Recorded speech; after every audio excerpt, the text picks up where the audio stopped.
전번 시간에 이어서 계속하도록 하겠습니다. 지금이 2025년 8월 31일 오후 4시 21분을 가리키고 있습니다. 이제 여기를 할 차례는 이제 역사적 평가. 남극 탐험 과정에서 영국 해군 대령인 로버트 스콧과 경쟁 관계에 있었고 이 당시 이야기가 널리 회자되며 스콧과 비교되어 역사적 평가 대상에 오른 경우가 많다. 보통 2등이 1등에게 가려져 별로 알려지지 않은 경우가 훨씬 많은데 이 사람은 반대로 2등에 가려졌던 1등이라는 평가가 있다. 당시 초강대국이었던 영국이 자국의 명예를 위해 패자인 스콧을 낭만적인 탐험가로 포장을 하며 더 크게 띄웠고 승자인 아문센 뒤에 스콧의 이름을 억지로 덧붙이면서 아문센 스콧이란 이름으로 남극 여기저기에 이름을 지었을 정도로 로버트 스콧에게 가려진 비운의 인물이라는 것. 그러나 이러한 평가에 대해서는 반론도 있다. 왜냐하면 아문센은 자신의 활동 시절에도 남극점 정복을 비롯한 탐험가로서의 업적으로 충분히 많은 부와 명예를 누리면서 살았고 그의 업적이 생전에 묻히거나 한 건 아니기 때문이다. 비록 아문센의 라이벌이었던 로버트 스콧이 자기 모국의 국력 덕분에 과분할 정도로 고평가되었지만 영국의 영원한 앙숙 프랑스가 가만히 있지 않았다. 당시 프랑스 정부는 아문센이 스콧을 이겼다는 소식에 매우 기뻐하여 그의 업적을 대대적으로 알렸다. 덕분에 남극점의 최초 정복자가 아문센이라는 사실은 대중들에게도 널리 알려질 수 있었다. 그래서 적어도 유럽 본토에서는 영국의 정신 승리에 기반한 역사 왜곡이 별로 먹혀들지 않았다. 영국의 과장된 주장을 제외하면 아문센의 업적과 명성 그리고 그 주인은 확고하다. 스콧이 유명한 것도 엄밀히 말하면 아문센에게 묻어갔기 때문에 유명한 것이라고도 볼 수 있다. 본질적으로 스콧이 유명하게 된 가장 큰 이유는 아문센과 경쟁을 벌였고 둘의 경쟁이 상당히 극적인 양상을 나타냈기 때문이라고 할 수 있다. 탐험 역사에서 두 세력이 같은 목표를 놓고 동시에 경쟁했던 일은 매우 드물다. 이 아문센은 말이죠. 아주 경제적으로도 윤택하게 살았다는 거죠. 그러니까 내가 전번 시간에도 잠깐 얘기했지만 명예가 곧 돈인 겁니다. 이렇게 탐험을 했다든지 뭘 했다든지 해서 이름이 이렇게 세상에 널리 알려지게 되면은 어디 가나 정말 VIP가 되는 거죠. 귀중한 손님이 되는 겁니다. 그래서 이렇게 사회적으로 이름이 나게 되면은 수입이 자연히 돈은 따라올 수밖에 없는 겁니다. 이렇게 사회적으로 이름이 나면은 여기저기서 강연 요청이 들어오지. 그 다음에 또 CF. 요즘 같이 이렇게 산업사회가 발달한 사회에서는 CF가 또 많이 들어오는 겁니다. 그래서 상당한 수입을 누리게 되는 거죠. 스콧이 너무 잘 알려진 거지 아문센의 업적은 예나 지금이나 딱히 묻혔던 적은 없다. 단지 세월에 따라 부침이 좀 있었을 뿐이다. 그저 과거에는 스콧의 비극적이고 극적인 최후, 남극 연구 등에 초점이 맞춰서 탐험에만 신경 썼던 아문센이 세간의 관심을 덜 받았으나 이후 아문센의 합리성과 철저한 준비성 그리고 이를 통한 대원들의 안전한 귀환 성공이 높이 평가받게 된 것이다. 아문센은 준비가 굉장히 철저했고 남극에 대한 연구도 잘 되어 있었다. 때문에 스콧과의 경쟁으로 인한 조급함이 불러서 너무 일찍 출발했다가 지지치고 돌아와 버린 한 번의 실패 외에는 탐험 도중 문제라 할 만한 것이 거의 없었다. 스콧이 미숙한 계획, 탐험 방식으로 인해 자신과 전 대원이 귀환하지 못하는 참사가 발생했음에도 과학적 탐구에 집중했다든지 동료들을 아꼈다든지 하는 점으로 부각되어 알려졌던 반면에 오로지 남극점 정복밖에 목적이 없었다면서 아문센은 비하되었다. 그러나 스콧의 어리석음으로 자신과 슈아 대원들 모두가 목숨을 잃었던 것은 엄연한 사실이었고 이후 합리주의가 대두되며 실용적으로 따지하는 움직임이 일면서 뒤늦게나마 아문센의 위대함이 다시금 인정받게 된 것이다. 여기에 실제로 스콧이 과학적 탐구를 한 것은 사실이고 이것이 남극 연구의 시발점이 되었다고 볼 수는 있지만 아문센 스콧 문서에서 나오듯 남극점 정복에 집중해야 할 처지에 이것저것 다른 것에도 관심을 가져서 오히려 탐험의 목적이 뭔지 정확하게 잡히지 못한 독이 되었다. 더욱이 가뜩이나 수성이 개판인 마땅에 스콧은 여러 광물 등을 수집해서 가져가는 일까지 벌였다. 과학 탐구가 그렇게 하고 싶었다면 차라리 남극점 정복한 후에 다시 와서 해도 될 것을 굳이 한 번에 2마리 토끼를 다 잡겠다고 했지만 결과는 좋지 않았다. 심지어 1920년대까지 영국은 학교에서 스콧이 남극의 발견자라고 가르쳤으며 아문센의 이름은 한마디도 올리지 않고 완벽하게 무시했다. 이걸 영국에서 공부하던 한 노르웨이인 학생이 발견하게 되었고 결국 아문센과 노르웨이까지 알려졌다. 이후 영국은 세계적으로 비웃음거리가 되었고 결국 잘못을 인정하고 교과서 내용을 사실대로 바꿔야 했다.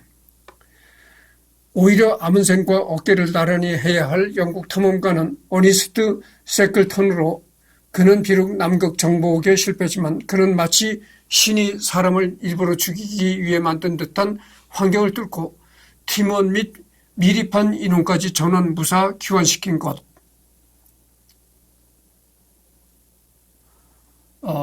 아문센은 그에게 찬사를 보냈고 세클턴 또한 위에서 언급했듯이 아문센을 옹호한 영국인이었다. 조난된 엘리펀트 섬에 일부 인원을 남기고 소수의 인원과 조각배에 몸을 실어 남극해를 뚫고 갔을 때 엘리펀트 섬에 남은 부대장 프랭크 와일드 또한 관리를 잘했기 때문에 가능했다. 단 인듀어런스 호 내에서 쥐를 잡을 고양이인 피치 여사는 남극에서 조난당했을 때 고통스럽게 아사, 동사로 죽는 걸 볼 수 없어서 세클턴이 직접 안락사시켰다.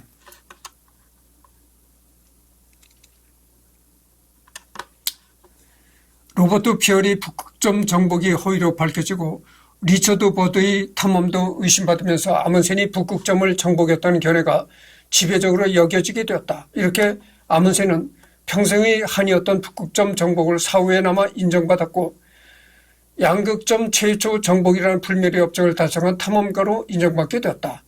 남극 탐험 라이벌이었던 스콧의 평가가 현대에 와서 여러 이유로 인해 낮아지고 피어리 인종차별적 언행과 여러 만행들이 알려지며 역사적 평가가 추락한 반면 아문센은 오히려 세월이 흐른 다음 더욱 고평가를 받게 되었다.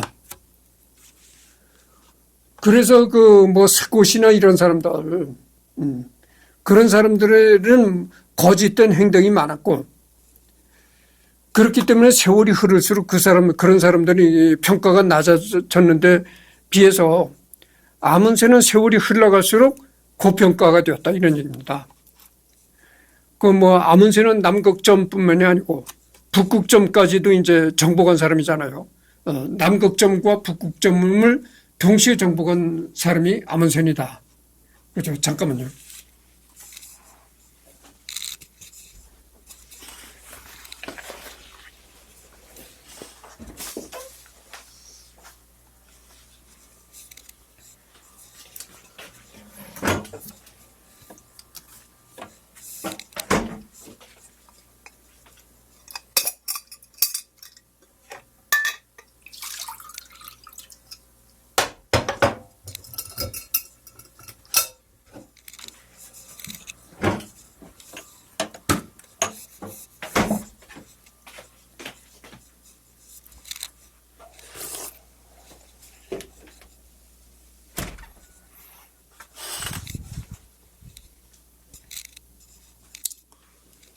이 유튜브를 하려면은 사전에 이렇게 물을 준비해 놔야 되겠습니다.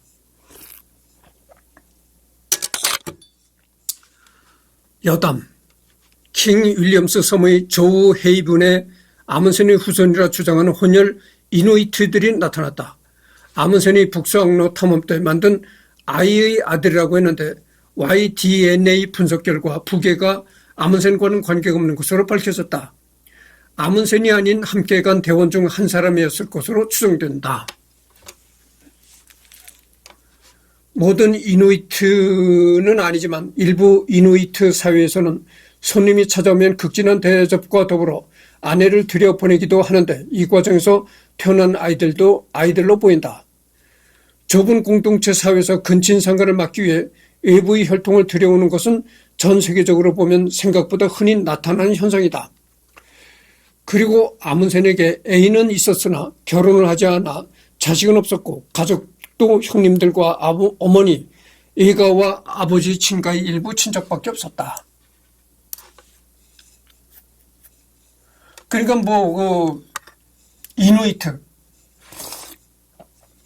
이누이트족 여자들과 이렇게 일을 벌여가지고 자식을 낳았다 이런 얘기가 있었다는 거예요.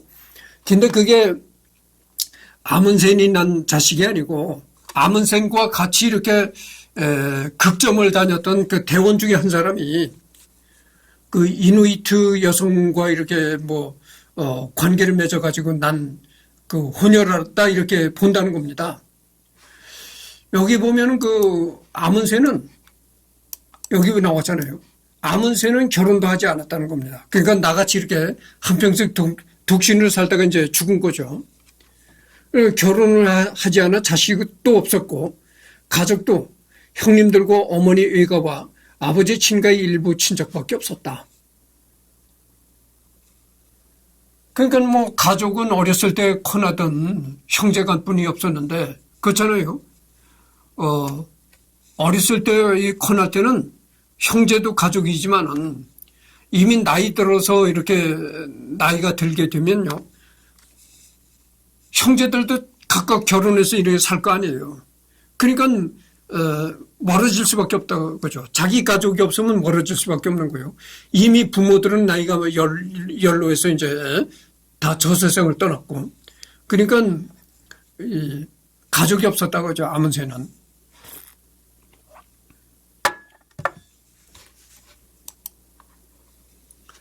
아문센이 스콧의 죽음에 대한 책임이 자기한테 있다는 죄책감을 평생 안고 살았으며, 그러나 아문센 본인은 스콧을 많이 배려해 줬는데 정작 스콧이 하나도 받아들이지 않았다. 이런 죄책감이 뒷날 아문센이 조난을 당해 사망하는 원인이 되었다는 분석도 있다. 영국에서는 개고기를 먹었다는 것으로 아문센을 헐뜯었는데 이게 우습게도 아직도 아문센이 개를 잡아먹은 것이 문제라고 주장하는 이들도 있다. 어니스트 세클턴 항목에도 나온 책 인디어런스를 쓴 내셔널 지오그래픽 기자인 캐롤라인 알렉산더는 2011년 9월호 내셔널 지오그래픽지에서 작게나마 아문센에게도 개를 잡아먹었던 문제가 있다라고 쓰고 있다. 아문센과 스콧의 결정적 차이점은 그런 세부적 사항이 아니었으며 스콧의 비전문적인 전략이 원정을 실패로 몰아넣은 원인이었다고 후술한다. 물론 이는 일방적인 인신공격, 헐뜯기에 지나지 않는다. 100년 전의 장비와 상황을 생각하지 않고 요즘의 시각으로 단정하기 때문이다. 탐험대 대장으로서는 훌륭한 카리스마를 가지고 있었고 개인적으로도 유머도 있는 인물이었지만 대중 앞에 나선 것은 그다지 좋아하지 않았다. 강연 활동으로 돈을 벌긴 했으나 개인적으로는 강연을 좋아하지도 않았고 강연을 돌면서도 자신이 강연한 기계가 된 것 같다며 불편함을 숨기지 않았다. 실종되기 7개월 전 유럽 순방차 노르웨이에 방문하였던 영친왕 내외와 만나 사진을 남겼다. 이거 기막히는 거네요. 영친왕, 우리나라의 그 왕자였었잖아요.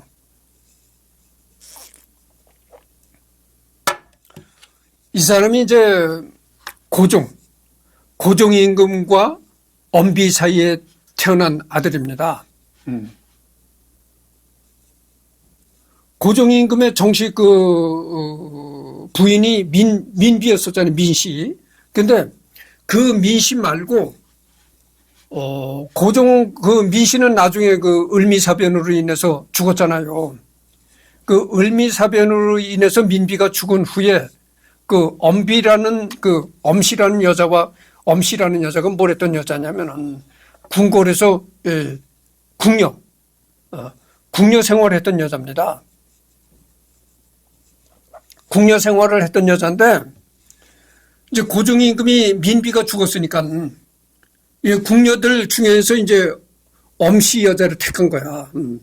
그래가지고 이제 왕비가 된 거지, 엄씨가. 그래서 이 영친왕이 엄씨와의 사이에서 난 아들입니다, 이게.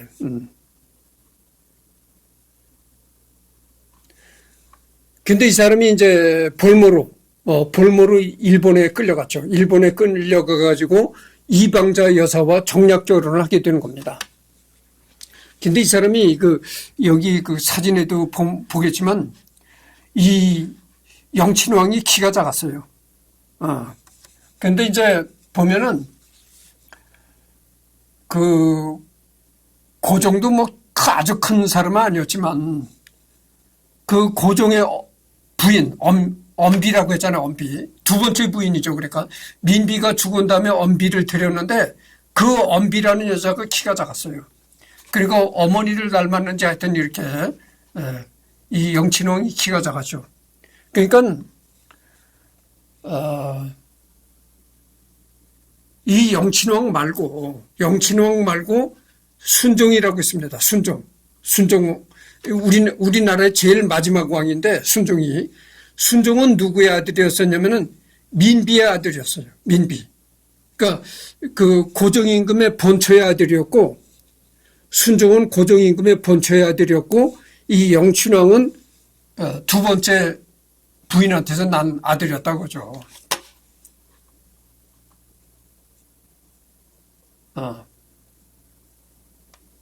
근데 이 아문센이 이 영친왕이 노르웨이 왔을 때 이 영친왕이 노르웨이를 다녀갔다는 겁니다. 그래서 이 영친왕이 노르웨이에 왔을 때 아문센이 이 영친왕을 만났다는 거예요. 참 그게 뜻깊은 얘기죠.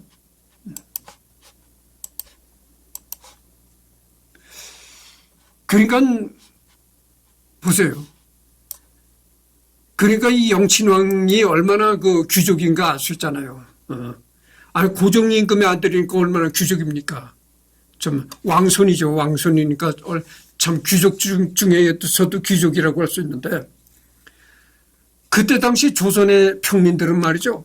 노르웨이라는 나라가 어느 곳에 붙어 있는지도 몰랐을 때예요. 전번 시간에도 내가 얘기했지만 보통 사람들은 다 제대로 된 이름도 없고 성씨도 없이 그냥 무지랭이처럼 일만 하다가 세상을 떠났던 그런 시대거든. 그런 시대에 노르웨이라는 나라가 어디가 붙었는지도 모르고 살았다 이거야. 평민들은 다.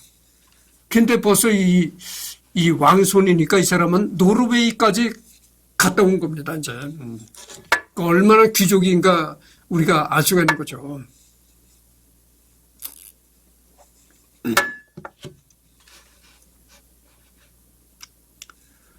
그래서 내가 또 이제 얘기가 좀 길어지겠는데 들어보셔.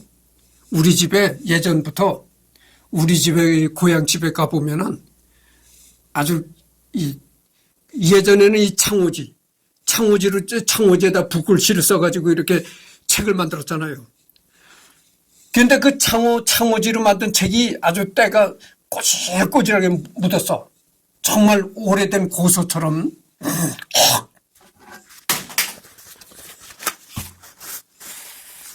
그런 창호지에다 붓글씨를 쓴 족보가 있었어요. 족보라고 있었는데 그걸 그렇게 아주 가보로 여기는 거야. 내가 어렸을 때도 우리 아버지도 그걸 족보라고 해가지고 아주 그렇게 참 보물 취급하듯 그렇게 중하게 취급했다고 그죠. 근데 지금도 가보면 그래요. 지금 이제는 내가 고향에도 안 간다 그랬잖아요. 이제 추석 때도 내가 고향에 안 가는데 왜 고향을 안 가냐면 전번에도 내가 얘기를 했지만 부모님들도 이제 다 돌아가셨고 형제라고 해봐야 형제도 커날 때 형제지 다 이렇게 결혼하고 살면요 남이나 거의 다름없이 되는 거예요. 그래서 이제 더 이상 고향 집에 안 가는데, 예전에 이렇게 고향 집에 가보면 그때가 꼬질꼬질한 그 창호지에다가 붓글 실으신 족보를 그렇게 중요시 모시고 있었다니까. 그러면서 뭐 우리 아버지는 틈만 나면 자랑을 하는 거야. 돌아가신 우리 아버지도 그걸 틈만 나면 자랑을 하는 거야. 야, 우리 조상들이 이렇게 뼈대가 있었다. 어쨌든 자랑을 하는데, 그래서 내가 어렸을 땐 진짜 그런가 보다 했었어. 야, 진짜 집안이 몰락해서, 예전엔 참 양반으로 이렇게 지냈었는데 집안이 몰락해서 우리 집안이 이렇게 됐다, 이렇게 생각했었거든. 근데 그게 아니야. 내가 역사에 대해서 좀 관심을 갖고 이렇게 하다 보니까 그걸 알게 됐어요. 이 성씨의 역사에 대해서도 내가 알게 됐다니까. 그 성씨의 역사에 관해서 알게 된 후로 우리 집 족보도 그게 가짜라는 걸 내가 알게 된 거야. 지금도 집에 가면, 우리 고향 집에 가면 지금도 그게 진짜래. 우리가 이렇게 뼈대 있는 가문이란 거야. 그러니까 가짜 족보를 갖다 놓고 아주 진짜로 그렇게 알고 살아요. 그게 가짜 족보라고 그렇게 말을 하는데도 그게 안 통해.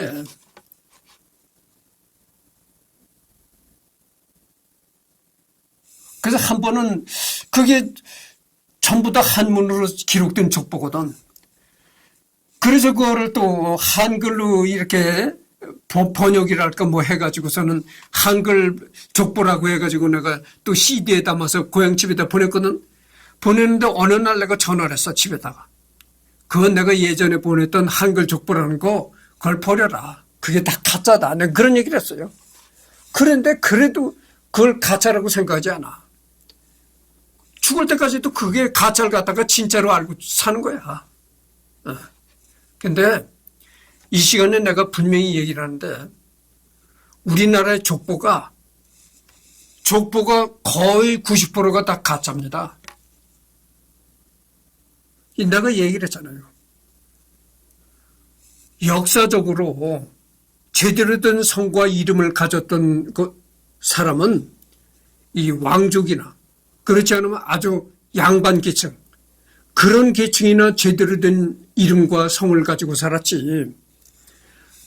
이렇게 평민, 그 평범하고 이 밑바닥 사람들은 제대로 된 이름과 성이 없었다니까. 그냥 개똥아 이렇게 부른 거야.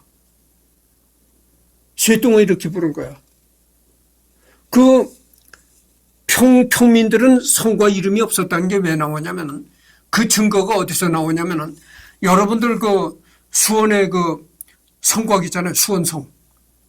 수원성을 그 우리나라 영조 때인가 그때 이 수원성을 만들었거든. 그때 이 성을 쌓았다 이거죠. 근데 그때 성을 쌓을 때 그 일을 했던 인부들, 그러니까 일용직 이제 근로자들이지. 요즘 말로 하면 일용직 근로자들이야. 일용직 근로자들을 모집해 가지고서 이제 수원에다가 모집해서 가지고 성을 쌓거든. 근데 그때 일용직 근로자들 모집할 때 거기 가서 일했던 사람들이 명단이 있어요. 그때 수원성을 쌓던 그 인부들 명단이 있는데, 그 명단을 보면은 제대로 된 이름이 없다니까.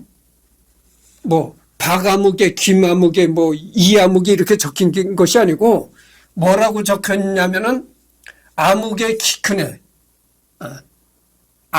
아무개에 이제 아무데 사는 키 작은 놈, 아무데 사는 뚱뚱한 놈, 아무데 사는 비쩍 마른 놈, 이렇게 적었다는 거야, 전부. 그렇지 않으면 코를 자주 파는 놈, 이렇게 뭐 버릇이 있다든가 이렇게 쩝쩝 입맛을 자꾸 다시는 놈, 이런 식으로. 이름이 없으니까, 제대로 된 이름이 없으니까 전부 그렇게 기록을 한 거야. 어디서 온 뚱뚱한 놈, 어디서 온 키 큰 놈, 어디서 온 비쩍 마른 놈, 이런 식으로 다 적었다는 거야. 어디서 온 코 파는 놈, 쩝쩝거리고 입맛 다시는 놈, 이렇게 적었다는 거예요. 그 사람의 특징을 갖다 적었다는 거예요. 그게 뭡니까? 이름이 없었다는 거예요, 이름. 그러니까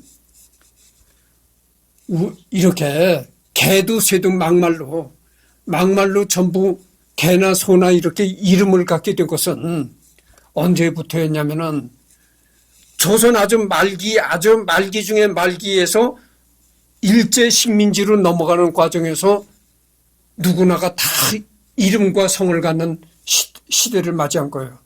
어? 그렇지 그 이전에는 이름과 성이 없었다니까. 그 이전에 이름과 성을 제대로 된 이름과 성을 가졌던 사람은 양반층에서만 그랬다 이거죠.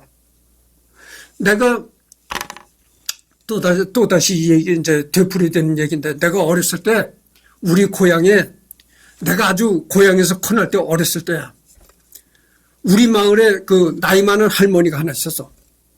그 할머니 이름이 뭐냐면은 간난해 김간난해, 김씨에다가 김간난해여서, 그러니까 애를 낳으니까 간난해 하다가 그냥 그게 이름이 된 거야. 그럼 그 나이 많은 할머니를 내가 실제 본 적이 있다니까. 그러면 다 평범한 사람들은 다 성과 이름이 없어. 그냥 일만 하다가 죽는 거야. 근데 개나 소나 모두 다 성과 이름을 갖게 된 게 조선 말기, 일제 식민지 그런 과정을 거치면서 누구나가 다 성과 이름을 갖는 시대가 도래했다 이거죠. 그런데 성씨 역사라는 게 그런데 무슨 족보가 있느냐 이거요. 그게 다 가짜야. 물론 진짜 족보가 있긴 있죠.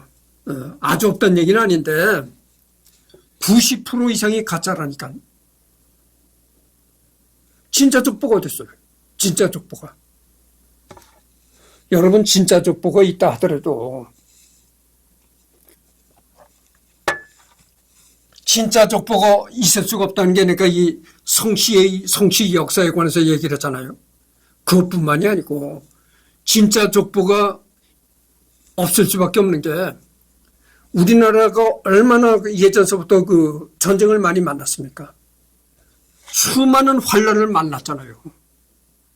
그렇게 나라가 멸망하느냐 마느냐 이렇게 위기에 처해서 피난을 가고 막 그러는데 그런 위기에 처해 있을 때는 말이죠. 국가의 중요한 문서도 불타없어지고 그렇게 된 거예요.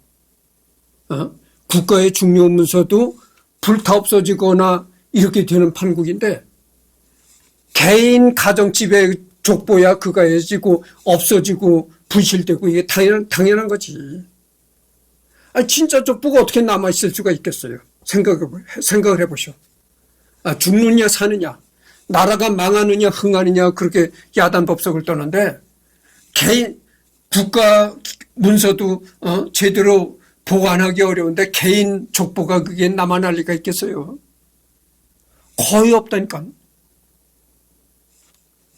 족보라는 게 다 가짜라니까.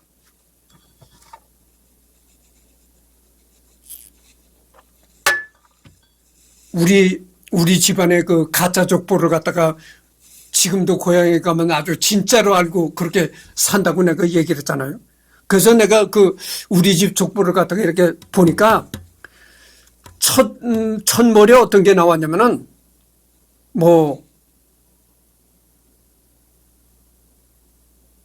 예전에 박혁거세가 아래서 껴놨다고 하잖아. 그런 식으로 이렇게 된 거야. 그러니까 신화적인 얘기가 맨 처음에 등장하더라고. 이걸 보니까 삼국유사 있잖아. 삼국유사에 나오는 그 한 대목을 갖다 베꼈더라고.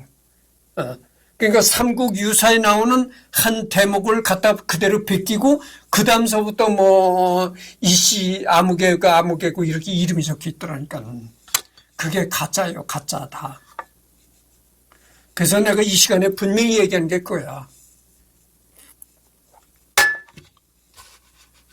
이렇게 귀족, 왕의 아들, 이런 귀족은 진짜 제대로 된 이름과 성을 갖고 살았어요. 그러니까 그때 당시 그렇게 노르웨이가 어디가 붙었는 줄도 모르던 시대에 벌써 노르웨이까지 가서 아문센과 만났다는 거야. 그리고 얼마나 놀라울 정도의 귀족입니까? 네? 엄청난 귀족이라고 할 수가 있는 거예요. 실종되기 7개월 전 유럽 순방차 노르웨이에 방문하였던 영친왕 내외와 만나 사진을 남겼다. 노르웨이 해군의 이지스 호위함인 프리드요프 난센급 입원함은 이 사람의 이름을 따 로알 아문센이라 명명되었다. 아문센이 실종된 후 아문센과 악연이 있는 이탈리아의 파시즘 베니토 무솔리니는 비록 노르웨이를 침공하지 못했지만 결국 동맹 파트너인 아돌프 히틀러가 이끄는 나치 독일에서의 1940년 4월 점령당하게 되면서 무솔리니 입장에서는 대리복수를 해준 셈이 되는 것이다. 그러나 무솔리니와 히틀러가 제2차 세계대전에서 패배해서 죽었으므로 그것도 일장춘몽에 그쳤다.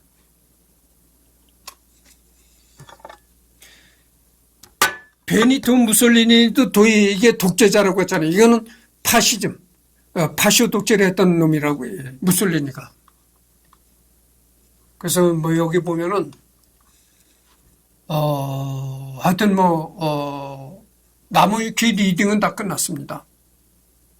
나무의 귀 리딩은 다 끝나고 이제 조선일보에 한번 검색을 해보고 아문센이란 이름을 조선일보에서 검색을 해보고 아문센에 관한 기사가 나와 있으면 뭐 여러분들한테 소개를 하고, 그렇지 않고 조선일보를 검색을 해봤더니 조선일보에서도 아문센이라는 그런 기사가 없더라.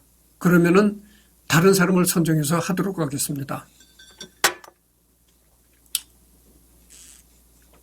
그래서 여태까지는 이제 서양 사람들을 많이 했는데, 아직도 서양 사람들 아직도 엄청나죠. 뭐 죽을 때까지 해도, 이승열이가 죽을 때까지 해도 다 못할 정도로 많으니까. 그러니까 뭐 아직까지도 서양 해야 될 사람은 많은데 너무 그다음에 서양 일변도로만 했으니까 이제는 이제 동양으로 와가지고 중국이나 일본 사람을 선정해서 하도록 하겠습니다.